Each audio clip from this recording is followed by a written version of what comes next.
नमस्कार दोस्तों, मैं केसी साहू सर आज आप लोगों के लिए शेषफल वाला कुछ ऐसा प्रश्न लाया हूं जो बहुत ही मजेदार है। और आज के वीडियो को आप पूरा देखते हैं ना तो इसी प्रकार के बहुत सारे प्रश्नों को आप बहुत ही सरलता से बना सकते हैं। जी हाँ दोस्तों, और इसी प्रकार के वीडियो मैं अपलोड करते रहता हूं। और ऐसे ही मैंने एक और वीडियो अपलोड किया था जिसमें हमने बताया था कि अगर कोई संख्या ऐसा है जिसको 2 से लेकर 10 तक की संख्या से भाग दें तो एक शेषफल बचता है, लेकिन यदि उसी संख्या को हम 11 से भाग दें तो पूरा का पूरा भाग चला जाता है। उस वीडियो को आप यहां पर आई बटन में भी देख सकते हैं या फिर आपको इस वीडियो के डिस्क्रिप्शन बॉक्स में भी उस वीडियो का लिंक मिल जाएगा, तो उस वीडियो को जरूर देखिएगा। हाँ, चलिए इस प्रश्न को कैसे बनाएंगे इसका सरल से सरल तरीका हम देखते हैं। दोस्तों, आपके लिए इसी वीडियो में एक शानदार प्रश्न है जो ऐसा ही है, लेकिन उसको बनाएंगे कैसे उसके लिए इस वीडियो को आपको पूरा देखना पड़ेगा। उसके बाद जो अगला प्रश्न है उसका कमेंट आपको मुझे करके बताना पड़ेगा, क्योंकि यह भी एक बहुत ही शानदार प्रश्न है। और दोस्तों, गणित को सरल बनाने के लिए, गणित को जादुई तरीके से सीखने के लिए आपने हमारे चैनल को अभी तक सब्सक्राइब नहीं किया है ना, तो चैनल को सब्सक्राइब करके बेल आइकन को प्रेस कर दीजिएगा और ऑल को टच कर दीजिएगा। चलिए दोस्तों, आज का वीडियो प्रारंभ करते हैं। यहां पर देखिए हमने कुछ ऐसे प्रश्न लिखे हैं जो बहुत ही महत्वपूर्ण है, और इस प्रकार के प्रश्नों को बनाना बहुत ही आसान होता है, बशर्ते यदि इसका जो बेसिक कॉन्सेप्ट है उसको हम सीख गए तो यह गणित बहुत सरल होता है। जैसे यहां पर देखिए, वह छोटी सी छोटी संख्या हमें ज्ञात करना है। ध्यान दीजिएगा, वह छोटी सी छोटी संख्या ज्ञात कीजिए जिसको यदि 9 से 11 से और 13 से भाग दें, है ना, 13 से भाग दें तो दोनों ही कंडीशन में, मतलब इसको अगर हम भाग दें 9, 11 और 13 से भाग दें तो अगर 9 से भाग देंगे तो 1 शेष बचेगा, 11 से भाग देंगे तो 2 बचेगा, और उसी को हम 13 से भाग दें तो 3 शेष बचना चाहिए। तो वो कौन सी संख्या है, लेकिन वो संख्या छोटी से छोटी होनी चाहिए, है ना, उसके बाद और कोई संख्या छोटा नहीं होना चाहिए। जिसको हम 9, 11 और 13 से भाग दें तो 1, 2 और 3 शेषफल बचना चाहिए। तो चलिए आप लोग वीडियो को यहीं रोक दीजिएगा और मुझे कमेंट करके बताइए कि वो कौन सी संख्या है। जी हाँ दोस्तों, और एक प्रश्न इस वीडियो के लास्ट में आपके लिए है, उस प्रश्न के उत्तर भी आपको मुझे कमेंट करके बताना होगा। तो चलिए इस प्रकार के प्रश्नों को कैसे बनाएंगे, ध्यान दीजिए। इस वीडियो के माध्यम से मैं आपको लघुत्तम समापवर्तक निकालने का भी एक बेहतरीन तरीका बताने वाला हूं। देखिए इस प्रकार के प्रश्नों को हम कैसे बनाएंगे। इस प्रकार के प्रश्नों को बनाना बड़ा आसान होता है। आपको क्या करना है, जो संख्या दिया होता है, इसका मतलब तो यह है, यहां पर क्या करना पड़ेगा, हमें एक ऐसी संख्या निकालना है। मान लीजिए वो संख्या क्या है, यहां पर मैं लिख देता हूं, वो संख्या x है जिसको हम क्या करेंगे, सबसे पहले 9 से भाग देंगे तो शेषफल कितना बचना चाहिए, यहां पर मैं लिख देता हूं, शेष कितना बचना चाहिए, दिया गया है 1, ठीक है। दूसरा, उसी x को हम भाग देंगे 11 से तो शेष कितना बचना चाहिए, यहां पर दिया हुआ है 2, ठीक है। और उसी संख्या को हम भाग दें किससे, 13 से, 13 से भाग दें तो शेष कितना बचना चाहिए, ये भी दिया हुआ है, कितना बचना चाहिए, 3 बचना चाहिए। तो भाई इस प्रकार के प्रश्नों को फिर कैसे बनाया जाएगा, ध्यान दीजिएगा। जो संख्या भाग दिया जा रहा है, जैसे हमारा उत्तर क्या होगा, x होगा, और इसी x को हमें ज्ञात करना है, तो हमें भाग देने के लिए क्या कहा जा रहा है, 9 से, 11 से और 13 से। फिर शेष कितना बच रहा है, 1 बच रहा है, 2 बच रहा है और 3 बच रहा है। तो आपका काम क्या है, ध्यान दीजिएगा, जो संख्या आपको दिया गया है भाग देने के लिए, जैसे 9 और शेष कितना बच रहा है 1, तो आप उसको घटा दीजिएगा। और कितना बार घटाना है वो मैं आपको बता रहा हूं। यहां पर 11 है और इसको भाग देने पर शेष कितना बच रहा था, 2, तो जो शेष है उसको घटा दीजिए। यहां पर कितना है, 13 है, और 13 भाग देने पर वह संख्या, मान लीजिए वो संख्या x है जिसको हम 13 से भाग देंगे तो शेष कितना बचेगा, 3। तो उसी शेष को आपको घटाना है, और शेष को आपको तब तक घटाना है जब ये संख्या बराबर ना हो जाए। कैसे, देखिए, और कितने बार घटाएंगे उसको आप लिख कर रख लीजिएगा। जैसे यहां पर हम घटा रहे हैं तो एक बार तो हमने यहां पर घटाया, अब देखिए यहां पर उत्तर कितना आ रहा है, आप 9 में 1 घटा रहे हैं, कितना आ रहा है, 8 आ रहा है, ठीक है। यहां पर देखिए 11 में आप 2 घटा रहे हैं, कितना आ रहा है, 9 आ रहा है। यहां पर देखिए आप 13 में 3 घटा रहे हैं, कितना आ रहा है, 10 आ रहा है। मेरा कहने का मतलब है ये जो संख्या दिख रहा है ना, ये बराबर लाना है आपको। अभी बराबर हुआ है क्या, ये 8 है, ये 9 है और ये 10 है, बिल्कुल भी ये संख्या अभी तक बराबर नहीं हुआ है, और हमने एक बार यहां पर घटा लिया है। अब इसको बराबर लाने के लिए क्या करना पड़ेगा, हमें एक बार और घटाना पड़ेगा। तो चलिए हम एक बार और घटा कर देखते हैं, ठीक है। देखिए इसमें फिर उसी संख्या को घटाएंगे जो शेषफल बच रहा था। तो शेषफल कितना बच रहा था, यहां पर 1 बच रहा था, यहां पर 2 बच रहा था और यहां पर 3 बच रहा था। अब इसको जब आप घटाएंगे ना तो आपके पास कितना बच रहा है, ध्यान दीजिएगा, जो बच रहा है उससे ही हमें मतलब होगा। तो अब हमारे पास कितना बच रहा है, इसको हम यहां पर लिख लेते हैं। 8 में 1 घटाएंगे कितना बचेगा, 7। 9 में 2 घटाएंगे कितना बचेगा, 7। और 10 में आप 3 घटाएंगे कितना बचेगा, 7। ये देखिए यहां पर हमने फिर घटाया तो हमने कुल कितने बार घटाया है, 2 बार घटाया है। और हमारे पास ये जो संख्या प्राप्त हुआ है, ध्यान दीजिएगा, ये जो संख्या हमें जो प्राप्त हो गया है वो अब क्या हो गया है, वो बराबर हो गया। यहां पर देखिए हम जो संख्या ले रहे हैं, इसको हम एक कलर में ले लेते हैं।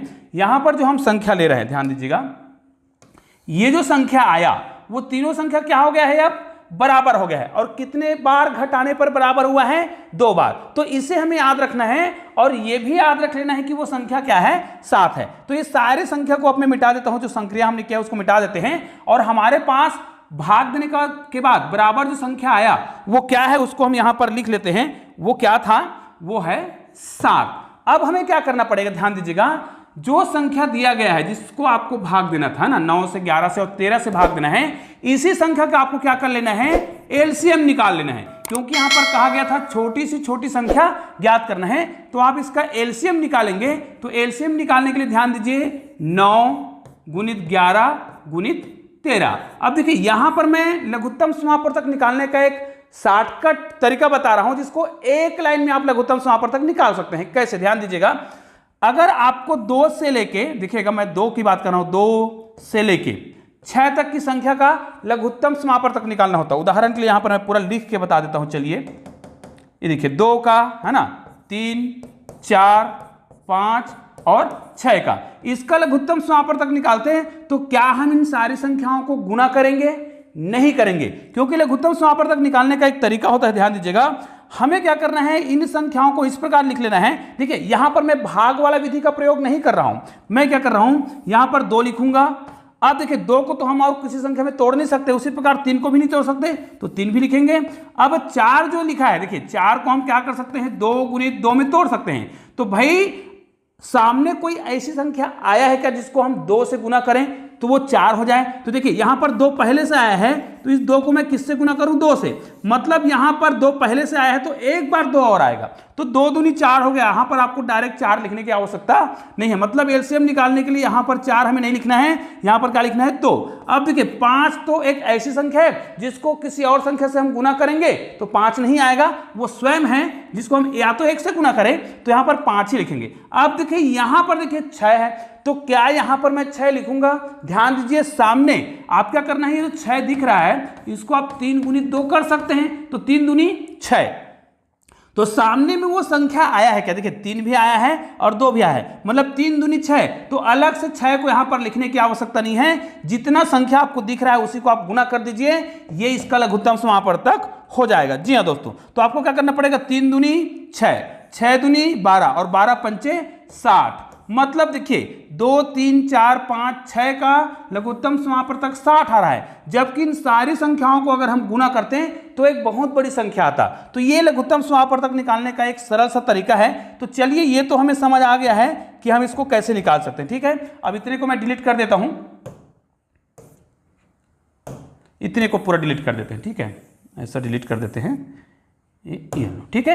अब इसका हमें लघुत्तम समापवर्तक निकालना है, तो भाई इसका लघुत्तम समापवर्तक निकालने का बहुत ही सिंपल सा तरीका है। जैसे इसको हम क्या लिखेंगे, 3 गुणित 3, है ना, यहां पर क्या लिखेंगे, 11 लिखेंगे और यहां पर क्या लिखेंगे, 13 लिखेंगे। ठीक है, या तो इसको आप 9 ही रखेंगे तब भी काम चल जाएगा, देखिए, और ये हो जाएगा 13। ठीक है, गुणित 13। अब इसको आप गुना करेंगे तो 13 या कितना होता है, 117, गुणित कितना होता है, 11। और दोस्तों 11 को किसी भी संख्या से आप गुना करिए तो उसका भी गुना करने का एक तरीका होता है। जैसे 117 को मुझे गुना करना है 11 से, तो आप क्या करिए, ये जो संख्या दिख रहा है, जैसे 7 117 दिख रहा है, तो आप सबसे पहले तो आप 7 लिख दीजिए, उसके बाद 7 में 1 को जोड़िए, कितना हो जाएगा, 8, उसके बाद 1 में 1 को जोड़िए, कितना हो जाएगा, 2, उसके बाद 1 लिख दीजिए। दोस्तों ये आपका गुना हो गया। जी हाँ, ये तो 11 से गुना करने का बेहतरीन ट्रिक है। तो हमारा लघुत्तम समापवर्तक कितना आ गया है, 1287। दोस्तों इतना काम कर लेने के बाद अब आपको क्या करना पड़ेगा, ध्यान दीजिएगा, इतना काम कर लेने के बाद आपको एक और सिंपल सा काम करना होगा और वो संख्या निकल जाएगा, उसको मैं प्रूफ करके ही बताऊंगा। तो इतने का लघुत्तम समापन हमने निकाला तो कितना आया, इतना आया। अब आपको क्या करना है, ये जो 7 दिख रहा है वो कितने बार में आया था, ध्यान दीजिएगा, ये जो 7 हमने लिखा है वो कितनी बार प्रक्रिया करने के बाद आया था, कितने बार घटाने के बाद आया था, 2 बार घटाने के बाद आया था। तो इन्हीं का अब हम प्रयोग करेंगे। तो वो अभीष्ट संख्या ज्ञात करने के लिए यहां पर मैं 2 स्टेप अभी और करने वाला हूं, ध्यान दीजिएगा। पहला स्टेप क्या होगा, जो संख्या आपने प्राप्त किया है, ध्यान दीजिएगा, उसमें ये जो बराबर संख्या आया था, अभी हमने जो संक्रिया किया था उसमें बराबर संख्या आया था, कितने बार में आया था, 2 बार में। तो उस संख्या को आपको घटा देना है और कितने बार में आया था उसको आपको भाग देना है। 2 बार में आया था ना। अब क्या करिएगा, इसमें घटाएंगे 7 को, कितना आ जाएगा, 1280 आएगा। इसको बस आप 2 से भाग दे दीजिए। 2 से भाग देंगे तो कितना आएगा, 2 6 का 12, 2 चौक 8 और 2 शून्य 0। तो ये अभीष्ट संख्या हमारा मिल चुका है और ये संख्या कौन सा है, 640। तो दोस्तों क्या ये संख्या बिल्कुल सही है, परफेक्ट है कि अगर हम 640 को 9 से भाग दें तो 1 शेष बचना चाहिए, 11 से भाग दें तो 2 शेष बचना चाहिए और 13 से भाग दें तो 3 शेष बचना चाहिए। तो 640 क्या है, वो संख्या है। चलिए प्रैक्टिकल करके देखते हैं। तो इसको पूरा मैं क्लियर कर देता हूं, ठीक है। और हमारा संख्या कौन सा आया था इसको यहां पर हम लिख लेते हैं, ठीक है। हमारा संख्या आया था 640। इसको यदि हम भाग दें 9 से तो शेषफल कितना बचना चाहिए, 1। 640 को यदि हम भाग दें किससे, 11 से, है ना, यहां पर 11 से भाग देंगे, 11 से, तो शेषफल कितना बचना चाहिए, 2 बचना चाहिए। मैं यहां पर लिख रहा हूं। और इसी संख्या को मतलब 640 को ही यदि हम भाग देते हैं 13 से तो शेषफल कितना बचना चाहिए, 3। प्रैक्टिकल करके देखते हैं। चलिए इसको हम भाग देते हैं। 9 से भाग देंगे, देखिए 9 सत्ते कितना हो जाएगा, यहां पर देखिए 9 सत्ते 63, ठीक है, 9 सत्ते 63 होगा। कितना बचा, 1। अब क्या हो गया, 10 भाग देंगे, 9 1 कम 9, शेषफल कितना बचा, 1, जो कि बिल्कुल राइट है। इसमें आते हैं 11 से भाग देंगे तो यहां पर देखिए 11 पंचे 55 होगा, ठीक है, 11 पंचे 55 होगा।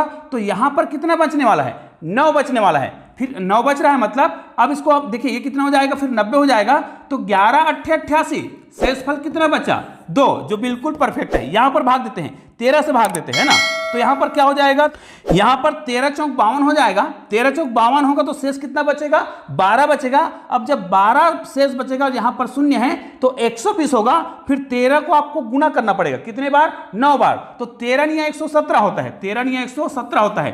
तो 120 में 117 गया तो कितना बचा, +3। तो यहां पर आप देख सकते हैं हमने वो संख्या जो निकाला है ना, बिल्कुल परफेक्ट है। तो भाई मैंने आपको कहा था कि इसी आधार पर एक प्रश्न मैं आपको करने वाला हूं, तो ये तो समझ आ गया है। अब भाई मैं क्या बता रहा हूं, यहां पर जो संख्या दिख रहा है उसको मैं थोड़ा सा क्या कर देता हूं, चेंज कर देता हूं। कैसे चेंज करता हूं, यहां पर मैं 13 को मिटा देता हूं, यहां पर 9 को मिटा देता हूं और यहां पर 11 को मिटा देता हूं, ठीक है। और इसके जगह मैं कोई दूसरी संख्या लिख देता हूं।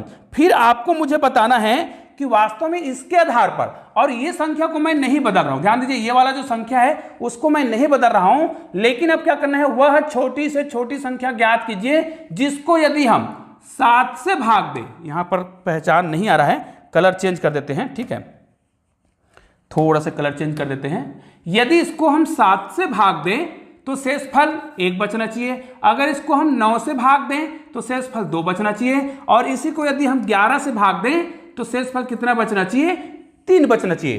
तो हमने जो अभी मेथड बताया था उसके आधार पर अगर वो संख्या 1 से है तो इसको आप भाग देंगे किससे, 7 से, शेषफल कितना बचेगा, 1, ठीक है। अगर उसी संख्या को हम भाग देंगे 9 से, शेषफल कितना बचना चाहिए, 2, और उसी संख्या को हम भाग देते हैं किससे, 11 से, तो शेषफल कितना बचना चाहिए, 3 बचना चाहिए। तो दोस्तों इसी मेथड के आधार पर आप इस प्रश्न को बनाकर मुझे कमेंट जरूर करेंगे और निश्चित रूप से आप लोग इसको थोड़ा सा प्रैक्टिस करेंगे अभी जो बताया गया था उस विधि से। और इस वीडियो को अधिक से अधिक निश्चित रूप से आप शेयर जरूर करेंगे। और दोस्तों अभी तक आपने चैनल को सब्सक्राइब नहीं किया ना, तो नीचे मेरे चैनल का लोगो दिखाई दे रहा है, उसको क्लिक कीजिएगा और चैनल को सब्सक्राइब कीजिएगा।